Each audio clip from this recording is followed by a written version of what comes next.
Well, here we've got the second part of our international economics at level 1. This reading is called Currency Exchange Rates.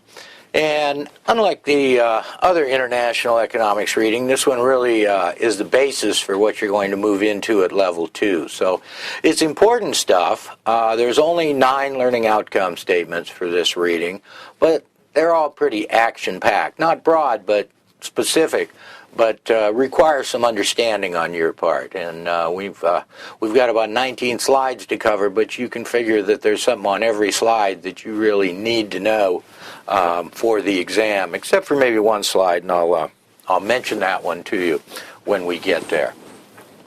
Well, let's jump in and look at our foreign exchange quotes here. When you see this little line right here, you can read that as per. That's the notation that's used in the CFA curriculum. So here we're looking at 0.544 British pounds per dollar. So what we've really got there is the price of this currency, sometimes called the base currency, in terms of the other currency, sometimes called the price currency. So this is the price in pounds of one of these, one US dollar. Now there's other notations for these foreign exchange quotes that mean different things. There's one with a colon, and also for foreign exchange traders, they use this same notation, but it means the opposite thing. And that's so if you have a long position in a foreign currency, if that currency appreciates, goes up in value, then the number goes up, then the quoted exchange rate goes up. Now here we've got 0.544 British pounds per dollar. If the British pound is to get more valuable relative to the dollar, then that price is going to fall.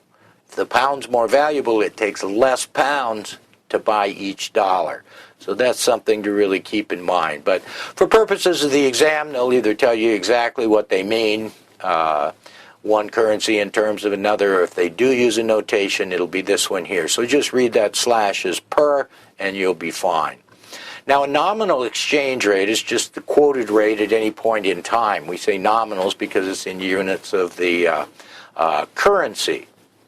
Now, a related idea is this idea of a real exchange rate. And it can be difficult to wrap your head around. I know. It's hard to write about it and hard to be clear, making statements about changes in the real exchange rate. But we can read what we've got here. It says real exchange rate is the nominal exchange rate adjusted for inflation in each country compared to a base period. So whenever we're talking about the movement in a real value, whether we're talking about real GDP, we have to start with a base period, and we'll measure relative to that. So look at this equation for a minute here. What we've got is the nominal exchange rate at any point in time times this foreign CPI over the domestic CPI, Consumer Price Index. So these are our measures of inflation. But they're scaled to 100 at the base year. So if this foreign CPI is 103, we know that prices in the foreign country on average have risen 3% since the base period. And we'll see that. We've got a numerical example, and I'll come back to that. Okay. So here's the formula if you have to calculate a real exchange rate. We've got domestic currency per foreign currency unit. So we've got the price of a foreign currency unit in domestic currency here. And then we've put the foreign CPI on top and the domestic CPI in the denominator. So let me clear that out for a minute, because what I wanted to talk about is, in order to get some intuition about these real rates, let's take a look at this and see what would have to happen for the real rate to go up or down. So we're going to take the nominal exchange rate and at a point in time, and let's just say it's the same as the base period. It hasn't changed. How does inflation affect this real exchange rate? Well, if the nominal exchange rate hasn't changed and foreign inflation is higher than domestic inflation, then this term here is going to be greater than 1. That increase means it takes more domestic per foreign. So in real terms, the domestic exchange rate here is going to increase, meaning a depreciation. So if the foreign CPI goes up and there's no change in the nominal exchange rate to offset that, then the real exchange rate's going to change. And we could look at it the simpler case, look at it the other way. If the inflation rates are the same, then whatever the change is in the nominal exchange rate is the change in the real exchange rate. Now, to get more intuition about it, it's really in terms of goods. We can look at the nominal exchange rate and say, well, how much of this currency do I need to buy a unit of this currency? The real exchange rate says, well, what's happened since the base period in terms of exchanging a basket of goods in the domestic country for a basket of goods in the foreign country? Now, this exchange is going through the currency, but we're just saying relative to each other. And the real exchange rate has gone down. That means the domestic basket has depreciated, and you're going to get less foreign goods for that same amount of domestic goods. So, without belaboring the point any further, that's some intuition about real exchange rates. Let's take a look at an example here. We're just going to plug in these numbers, but maybe we can get some further understanding by looking at these. We're going to start off at the base period. The exchange rate was $1.20 US per euro, and it went up over the 2-year period we're looking at here to $1.30 US. So the dollar is depreciated relative to the euro, and this has gone up 10 cents, which is about, what, 8%. Now, in the base period, we set, as I mentioned, both CPIs to 100, so we're working with an index number. And we see that in the U.S. it went up to 114. So that inflation rate is about 14%, real close to 14%. And for the euro, the inflation has been 9%. So goods prices in the U.S. have gone up 5% more than the 5%. The depreciation in the currency was really more than that. So I think we're going to find that the real exchange rate has fallen, right? 5% in excess inflation over the other country, and yet the nominal exchange rate has changed not 5% to offset that, but even more than 5%. So let's clean this up and take a look at the calculations here. There's our formula. There we are plugged in, and we come up with a real exchange rate of 1.243. Well, we started out with a real exchange rate of 120 in the base period. The dollar's depreciated, so the real exchange rate, U.S. goods for foreign goods, or what a U.S. dollar can buy compared to what a euro buys relative to the base period, we see that the dollar side has depreciated. The real rate has increased in dollars per euro.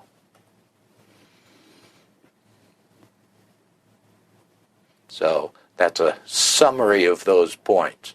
Okay.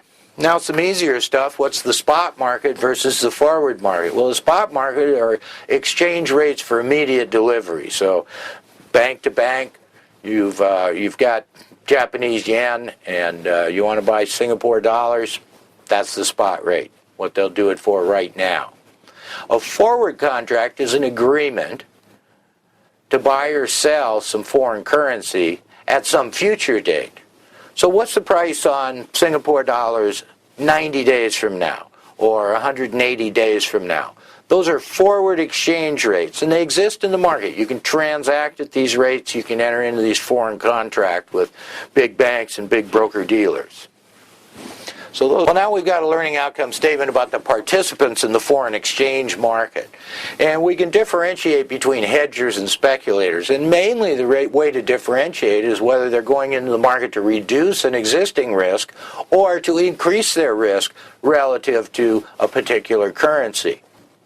So hedgers have an existing foreign exchange risk. If I'm a multinational company, I've sold a $500 million order to a foreign country, and it's going to be paid in foreign currency units. So now I've got foreign currency exposure. I know, say the payment period is 18 months, I've got $500 million dollars worth of, pick a currency, British pounds, coming in over the next 18 months. Well, the risk is that I don't know the dollar value of those, and I'm a dollar-based company. I'm reporting in dollars, my profits are in dollars, so I've got foreign exchange risk just by the nature of doing my business. And this is true of a lot of businesses. And to hedge that or reduce that risk, they can go into the forward market and say, well, I'm expecting a $100 million payment 180 days from now. Why don't I just enter into a forward contract to buy dollars for pounds when I receive those pounds, and then I'll know exactly what I'm going to get in dollars 180 days from now. Excuse me. So that's the idea of hedging a risk that just comes up in your course of business. Speculators, on the other hand, typically have no existing foreign exchange risk, and they take on risk with a forward contract. So if I think the pound is going to appreciate relative to the dollar, then I enter into a contract to buy pounds for dollars in the futures at a set rate. If the pound appreciates, then I make money on that forward contract. So we'll talk more about forward contracts and currency forwards in the study session on derivatives. So on the sell side of this market, or market makers in the currencies, large multinational banks. I mean, that's one of the functions that they perform. They take care of large multinational companies which have lots of various currency needs, as well as financial institutions too. And so banks make a market in these.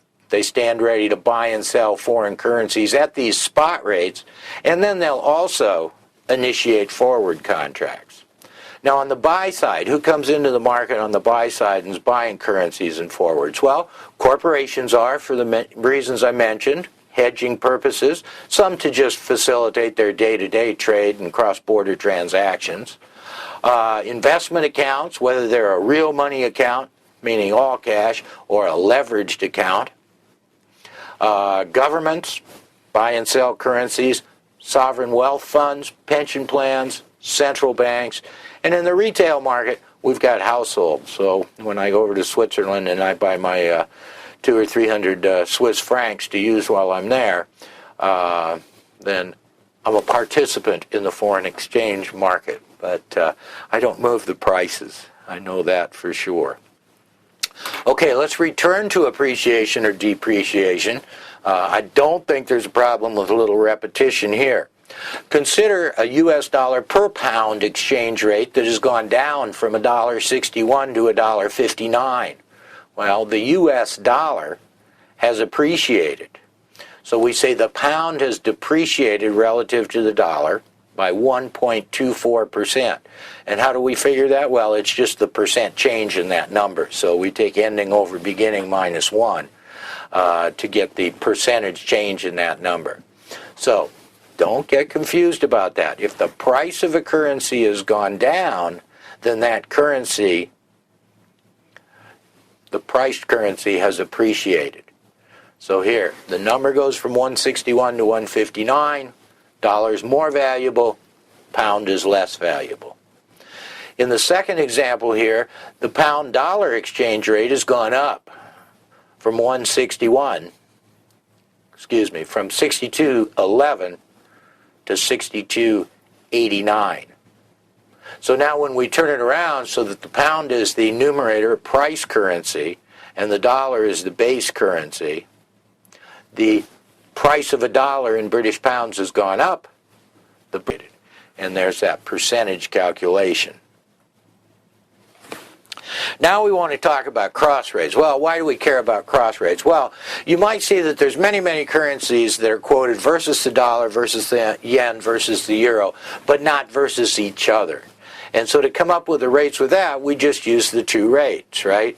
The currency versus dollar, another currency versus dollar, and then we sort it out. Well, the way we sort it out is through multiplication, and you can see, given this example here, if we had a quote of dollars per pound and Swiss francs per dollar, we could come up with a francs per pound quote.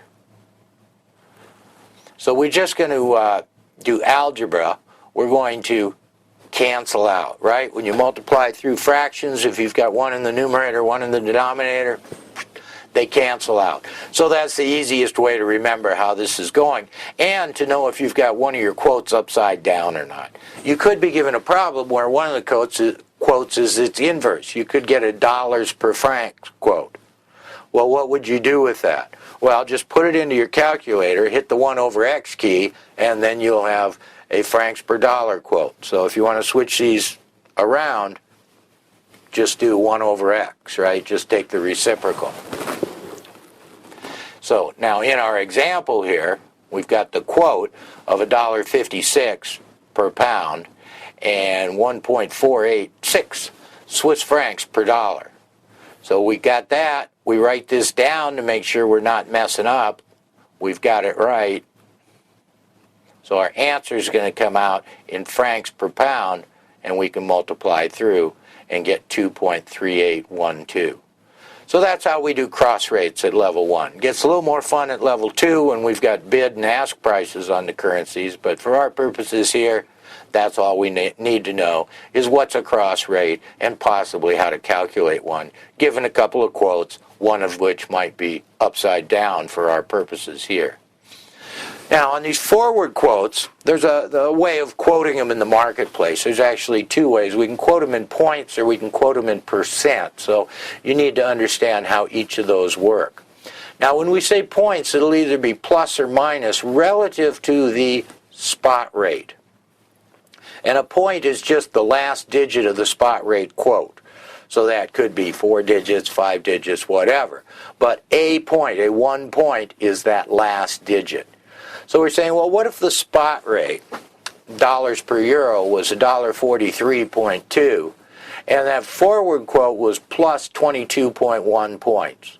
Well, we're just going to take that fourth digit there, that last digit, which is 1/10,000th, I think, and take 22.1 of those and add them on. So there's our new quote, 1.43421. So it's a small difference in the forward price, but that's how we could calculate that. Now, what does that mean for a forward quote? We might as well pause for a second. Well, we're talking about dollars per euro. In the forward market, more dollars per euro. Dollar is expected to do what? Appreciate or depreciate? Well, the dollar is expected to depreciate because that's a higher number now, right? More dollars per euro in the future whenever this forward contract expires. Now, I said there were two ways to do this, points or a percentage basis. Here's the percentage basis. So there's a spot quote there, dollars per pound. The 90-day forward quote given is minus 0.29%. So simply subtract 0.29% from 1. So we're taking 0.29% off the spot quote to get the forward quote because we had a negative sign here. And we see that the dollar is expected to appreciate versus the pound. Less dollars per pound in the future, dollar becoming more valuable relative to the pound. So we would say the U.S. dollar is trading at a forward premium relative to the British pound. You've got some appreciation built in there. We say it's trading at a forward premium. And just so you understand that the percentage and the points are the same thing in points. And so if we take minus 0.0047 as a percentage of this, we get right back to this, the percentage forward quote. Okay, how about the last tough concept we have here is the no arbitrage forward exchange rate. But the formula is pretty straightforward. The ratio of the forward to the spot is equal to the ratio of the price relatives, 1 plus the interest rate. Okay. Now we've got A and B here, or we could put D and F for domestic and foreign. But how this formula is set up depends on which quote we're talking about. So let's say that we're talking about a domestic per foreign currency unit quote. That's our A and our B. So A is our domestic country, B is the foreign country. Well, for a quote expressed in that way, you've got to remember forward over spot. But once you know that it's domestic per foreign, then we put domestic interest rate in the numerator and foreign rate in the denominator. And the idea behind this, we don't work a lot on it at level 1. It comes up, gets expanded treatment at level 2. But here the idea is, well, you should be able to make the same amount investing in either currency after changes in exchange rates are taken into account. And they call this a no arbitrage relationship because remember, these forward contracts actually trade. You can go to the bank and enter into one and lock in an exchange rate for some period in the future. So the story is, let's say a country had a high inflation rate. I know it doesn't anymore, but Mexico used to back in the day.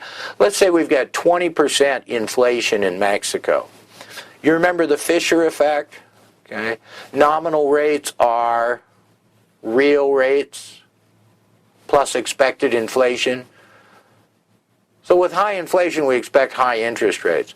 But just because I see a 25% interest rate in a high inflation country doesn't mean I should sell my dollars, buy that currency, and invest to earn that 25%, say, in another country. Because in the forward exchange market, we'll see depreciation of their currency on the order of, let's say the regular interest rate was 5% in the home country and 25% in the foreign country. We would expect that exchange rate to change between now and the end of the interest period by that amount. And if it doesn't, there's a profit to be made. I mean, if I can lock in a 15% depreciation of the foreign currency and earn 25%, then I can really get 10% real returns there, and I would do it. But the idea is that foreign exchange transactions would take advantage of any of these free money arbitrage profits. And that's the condition that has to hold. Now, we can mess this around a little bit too. Another way you might see it in a question is spot. This moved over here, and the spot times 1 plus, I'll put domestic, okay, over 1 plus, interest rate, foreign. And so that means our quotation here is domestic cost per foreign currency unit.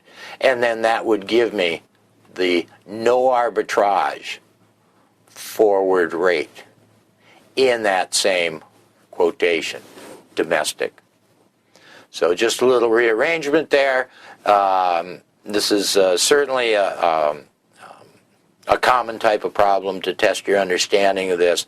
Would be, here's the spot rate, here's the two interest rates, interest rate foreign and interest rate domestic.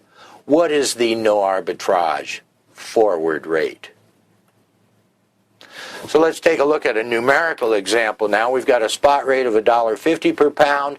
The riskless interest rate in dollars is 2%. The riskless interest rate in pounds is 2.5%. Calculate the arbitrage-free 1-year forward rate. Apply it by the ratio of those. Put the dollar interest rate in the numerator because it's in the numerator of our quote there, dollars per pound. Multiply it through and find out that the forward rate 1.4927, or the no arbitrage forward rate 1.4927. So the UK interest rate is higher, so the forward dollars per pound is less than the spot dollars per pound. Because remember, this is the exchange rate that just offsets inflation interest rate differentials. Excuse me, I'll say it again. Interest rate differentials. So, pound interest rate is higher. That means the pound's got to depreciate by about 0.5% here for this no arbitrage condition to hold. Here's a problem for you. The euro interest rate's 3% and the Australian dollar interest rate's 4%. The spot euro Australian dollar rate is 0.7276. The 90-day forward Australian dollar per euro no arbitrage rate is closest to. I'll give you a second to work on that.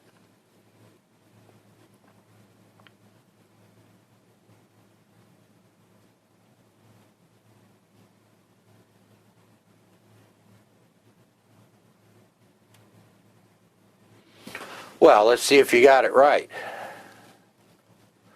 Well, we kind of like B here. And we've got the spot rate in Australian dollars per euro. We've got to invert it. So that's the trick in this problem here. We give you the spot rate kind of upside down, at least upside down compared to what we wanted the answer in. So, put this in your calculator, hit the 1 over x key, come up with this, and then what? Just multiply it times the ratios of 1 plus those interest rates to come up with that forward number right there. Now the other adjustment we made here is for the 90-day forward. So we're quoting these annual interest rates as is customary, but if the forward's not for a year, but only for 90 days, just use a quarter of that. Now you get a good dose of how these quotes work on these short-term money market rates and this 9360 convention when we get into fixed income. But for now, it's enough to know, well, if that's the annual interest rate, only a quarter of it matters because we're talking about a 90-day forward here. Okay, some chatty stuff for you now. Exchange rate regimes. We've got two. We've got to consider countries without a sovereign currency and countries with their own sovereign currency. And you're going, what? Countries without their own currency? Well, there's two ways. One is they could use some other country's currency. That's called formal dollarization, because often it was the US dollar that's used by countries that don't want to issue their own currency. A monetary union, several countries use a common currency, like the Eurozone. So, with either of these, the country can't have its own monetary policy. Monetary policy is when you can simplistically put print money and expand the money supply or slow the growth of the money supply. Well, here with formal dollarization you can't do that because it's the U.S. Monetary authorities that handle the issuance of dollars. And in a monetary union, all your bills are in euros, okay, but you can't just print euros. That's up to the European Central Bank. So that's why we say the country can't have its own monetary policy unless it has its own currency. Sounds pretty simple when you say it like that. Now, for countries that have their own sovereign currency, we've got a number of exchange rate regimes. And you just have to memorize these, what they mean. No way around it. A currency board commits to a fixed rate of exchange of domestic for foreign currency. And then they manage the money supply of the country to that, okay, to maintain this fixed rate of exchange. Well, if they do that, they've kind of given up their monetary policy in favor of the monetary policy of the country that they've committed. Fixed peg, right? They've pegged a particular rate. They maintain that rate within about 1%. You don't want to change policy and jump around every time there's small moves, and we've got statistical errors and just small changes over time that don't represent trends. So that's why they put this plus or minus 1% band around that. And so they can directly intervene in foreign exchange markets if it moves outside this band. Okay? Or indirectly, they can change their monetary policy in such a way as to influence the exchange rate. Okay? Either decreasing the money supply, driving interest rates up in their country, or expanding the money supply, bringing interest rates down. Now, there's another exchange rate regime called a target zone, and it gives more flexibility to maintain the exchange rate within a wider range. So conventional fixed peg is not really a fixed knife edge sort of thing, right? It's a smaller band. A target zone, a bigger band. More flexibility before something has to be done because you've gotten to the edge of your band. Now, with a crawling peg, the exchange rate's allowed to move kind of slowly with changes in fundamentals. So we've got that. Remember, we had that conventional peg plus or minus 1%. Well, that's allowed to move with changes in fundamentals. So if one country was becoming over time more competitive relative to another country, they might see an appreciation of their currency over time, but managed within a band around that supposedly crawling peg. So when their intervention is active, it's announced and implemented in a passive regime with the crawling peg. It's going to be managed, but not really market driven. Not by going into the markets. A managed floating rate is almost to a floating rate.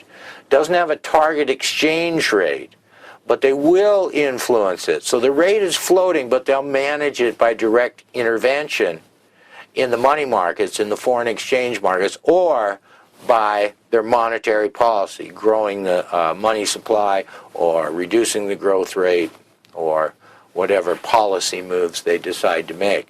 And an independently floating exchange rate regime is just market determined with no intervention in the markets at all. So those are the exchange rate regimes.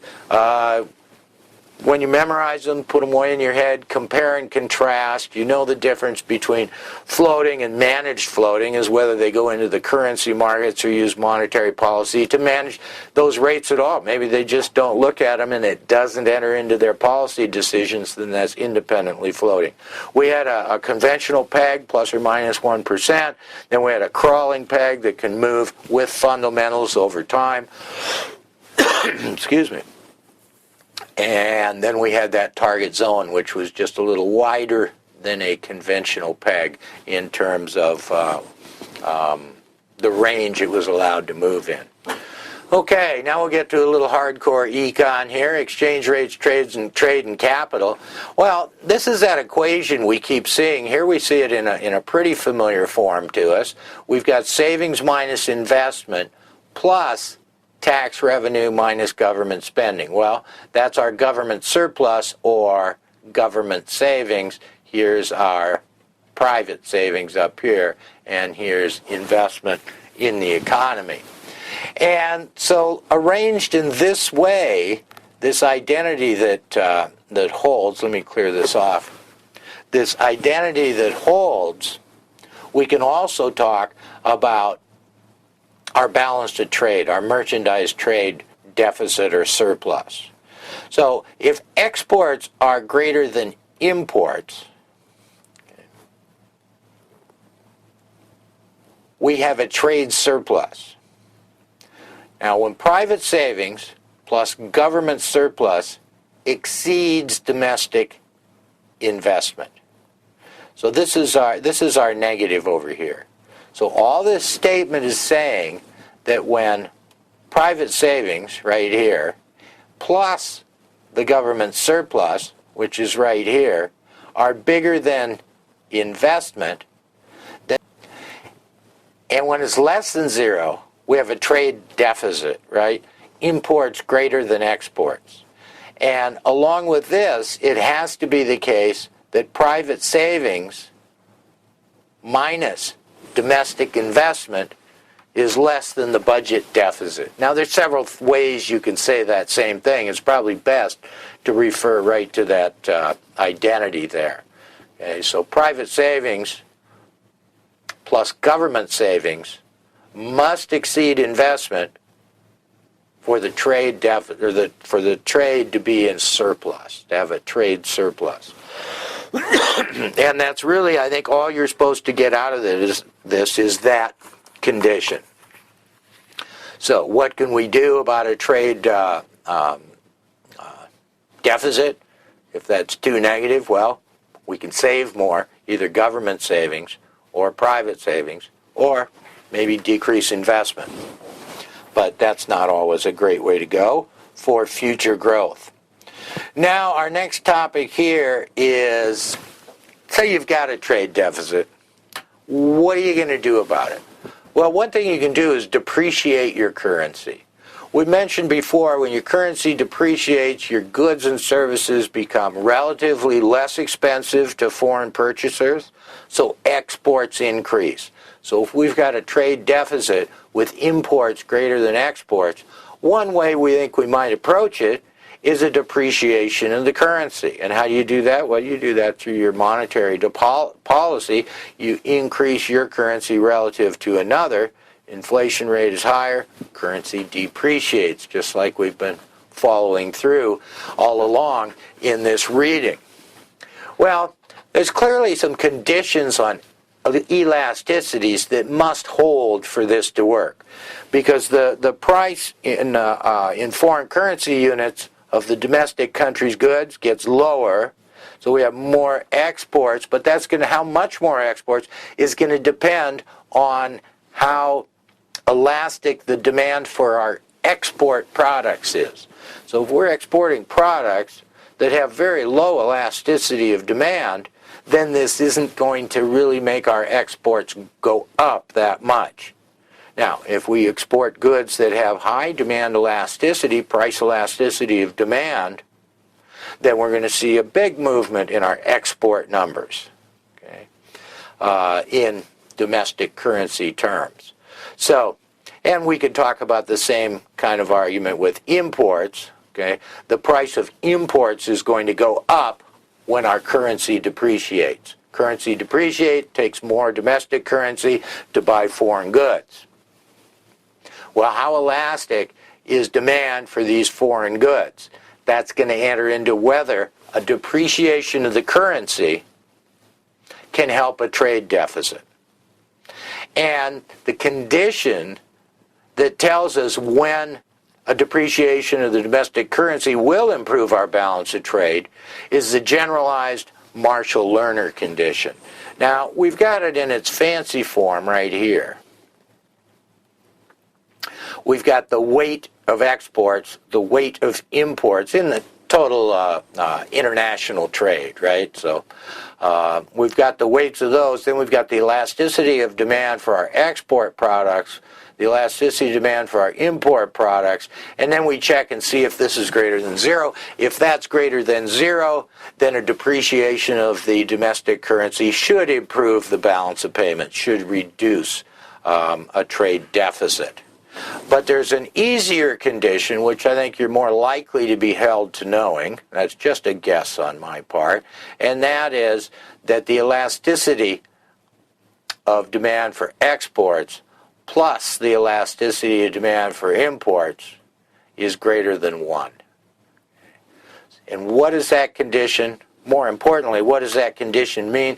That's the condition that if you meet that, a depreciation of your currency is going to reduce a trade deficit. So that's the important thing to remember there. Okay. So here's our classic Marshall-Lerner condition rather than the generalized. So this is a sufficient condition, not necessary condition.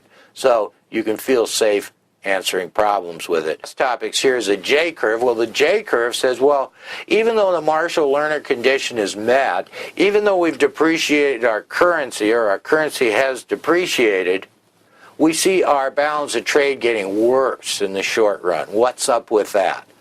Well, the idea of this J-curve effect is that rather than your balance of trade improving right away, let's see, how do I make a J from your side? It goes down and then up again. So this is a short-run phenomenon. We've got some existing contracts, so if we depreciate the currency, the existing contracts means we can't adjust to this new currency depreciation. We may have contracts that are set in foreign currency units that aren't going to be affected by this. And so because of these existing contracts, we've got relatively inelastic import demand in the short run. In the long run, the elasticity that we used in calculating the Marshall-Lerner condition is the one that will prevail. So with a J-curve effect, currency depreciation initially leads to a larger trade deficit because exports don't go up or imports aren't affected. In the long run, elasticities increase as these contracts expire and have to be redone. So in the long run, yes, it's going to work. In the short run, it may not, and that's called the J-curve effect. Now, what we've just talked about is the elasticities approach to looking at currency depreciation relative to a trade deficit. There is another approach. It's more complex. That was kind of a handy condition, the classic Marshall-Lerner condition. The absorption approach looks at the effect of currency depreciation on capital flows as well as trade flows. Now, with the elasticities approach, we just looked at goods because we were just looking at the elasticity of our imports and our exports, or our primary imports and our primary exports. The absorption approach also takes capital flows into account. So that's one thing that you should know for sure. You should be able to distinguish between these two approaches, and it's easy to remember because those elasticities, easy for you to say, those elasticities were all about goods flows. The absorption approach talks about capital flows as well. So here our equation is that exports minus imports, our balance of trade, equals national income minus expenditures. It's not government income. This is all what we defined before as national income. So for depreciation to improve the balance of trade, so this is the equivalent to the Marshall-Lerner conditions here under the absorption approach, national income must increase relative to expenditures.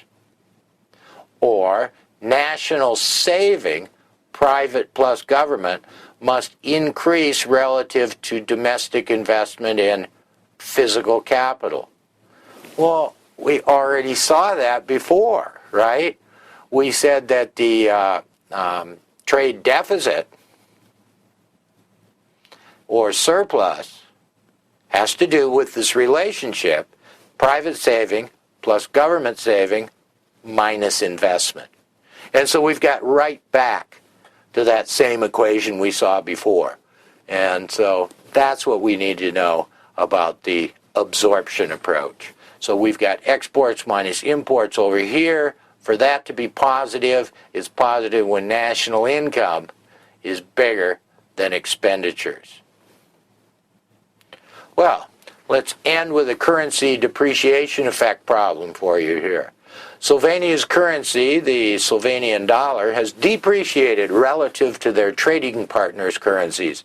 Given the following information, Slovenia's balance of trade would most likely worsen, improve, or remain the same.